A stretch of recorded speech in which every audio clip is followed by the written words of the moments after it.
Bonsoir à tous. Une affaire sensible, humaine et sportive secoue actuellement l'opinion publique. 18 supporters sénégalais, détenus au Maroc suite aux incidents survenus lors de la finale de la Coupe d'Afrique des Nations, ont entamé une grève de la faim. Pourquoi sont-ils toujours détenus? Que s'est-il réellement passé après cette finale? Et quelles sont aujourd'hui les réactions côté sénégalais et international? Si vous aimez le football sénégalais, pensez à aimer la vidéo, vous abonner et partager. Ça aide énormément la chaîne. Revenons d'abord sur le contexte. La finale de la CAN organisée au Maroc s'est achevée dans une atmosphère électrique, comme souvent lors des grands rendez-vous africains.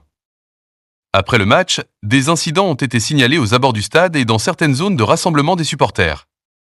Dans ce climat tendu, plusieurs supporters sénégalais ont été interpellés par les forces de l'ordre marocaines, puis placés en détention. Selon les informations disponibles, 18 supporters sénégalais sont toujours détenus. Ils sont soupçonnés d'implication dans des troubles à l'ordre public, des accusations qui restent du ressort exclusif de la justice marocaine. De leur côté, les familles et proches affirment que certains d'entre eux se trouvaient simplement sur les lieux, sans participation directe aux violences.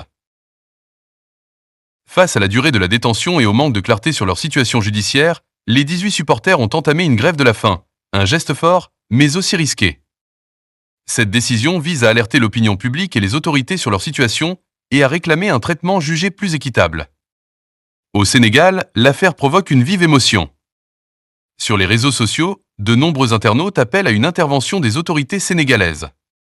Des voix s'élèvent également dans le monde du sport et de la société civile, demandant la protection des ressortissants sénégalais, le respect de leurs droits et une résolution rapide du dossier.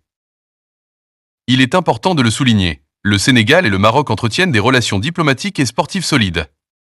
C'est pourquoi les appels au calme se multiplient.